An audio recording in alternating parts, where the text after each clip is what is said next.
Ok, ở bài tiếp theo thì mình sẽ giới thiệu với mọi người về một số cái plugin của gọi là cái plugin Workaround. Chúng ta có thể tạo được một số các chuyển động của nó như này nhá, sắp xếp các text nó sẽ thành như này nha mọi người. Đó, ok chưa? Ở đây thì cũng tương tự như cái bài về Time Monkey thì chúng ta có thể thêm một số các text, được chưa? Thêm một số text sau đó chèn hình ảnh vào thì chúng ta sẽ được một cái hình dạng nó như này nha. Ok, cái việc của chúng ta là chúng ta chỉ là chạy cho nó chạy cái nền này chạy theo cái compa này thì lập tức sẽ được như thế này nhá. Thì cái này cũng hay dùng trong cái lĩnh vực về sinh nhật, chúc mừng năm mới, lễ Giáng sinh vân vân.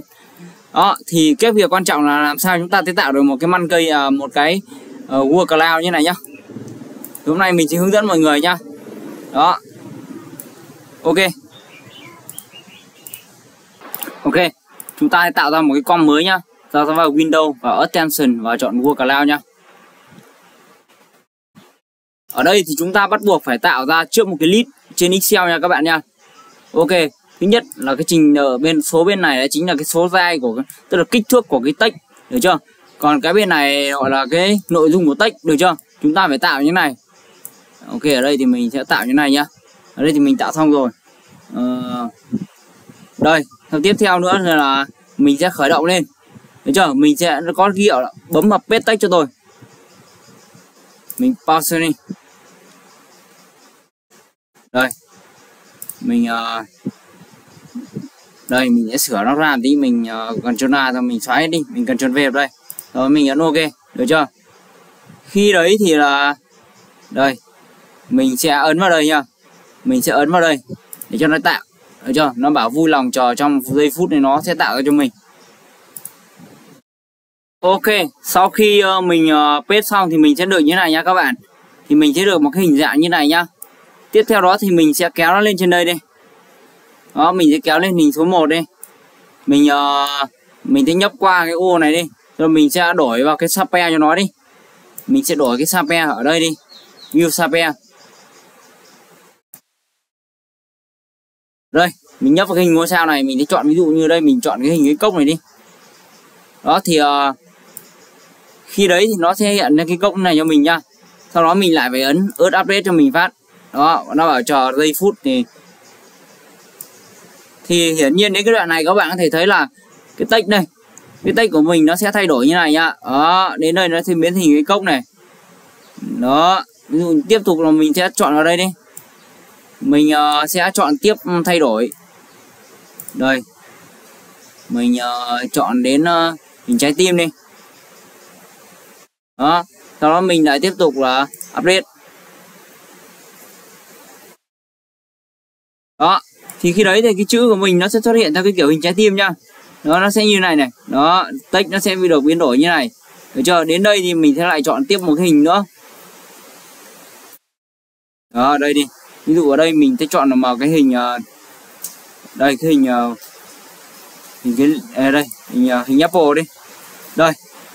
Đó, ok, mình tạm thời mình ấn ok như này đã đi. Thì mình sẽ được 4 cái hình nó như này nha.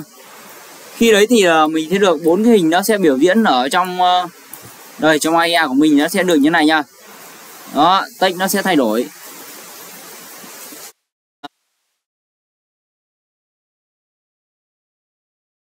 Thì các bạn có thể thấy đây là một trong những cái ứng dụng để biến đổi về cái giá trị của text nha. Ok. Ok, ta có thể chỉnh sửa những cái thông số ở trên ngay cái bảng thông số này nha. Mình có thể phóng to nó ra nha. Ví dụ như cái text này. Cái text này bây giờ là mình sẽ phóng to nó ra. Đó, ví dụ ở đây đi, mình sẽ phóng như này thì chữ text nó sẽ to ra, không thì mình sẽ cho nó nhỏ lại như này nha. Đó. Đấy. Đây là khi chúng ta chỉnh sửa một cách là khi chúng ta đang chỉnh sửa bên ngoài nhá. Ở bên ngoài khi chúng ta ấn hoàn thiện rồi. Còn tất nhiên là chúng ta cũng có thể chỉnh sửa cho nó như sau. Vào lại Windows đi. Vào lại Workaround đi.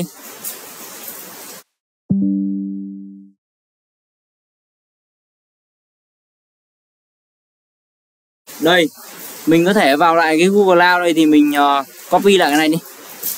Mình sẽ copy lại. Mình sẽ paste lại nha. Đó, ở đây thì mình chọn hết xong mình xóa nó đi. Mình ấn vào đây, mình ấn pause đây. Ở đây thì cái text này mình có thể cái text này Mình có thể còn cho cái chữ này nó sẽ bé dần, to dần. Tùy khi các bạn có thể chỉnh sửa luôn ở trên cái text này nhá. Ta có thể thay đổi hình dạng của nó. Hình dạng nó ví dụ như giờ mình cho thành hình lá cờ đi. Thì ở đây đó, mọi người có thể tăng giảm, gọi là tăng giảm ngay kích thước cái số chữ nó ở trong, ngay ở trong cái ấy luôn nha mọi người.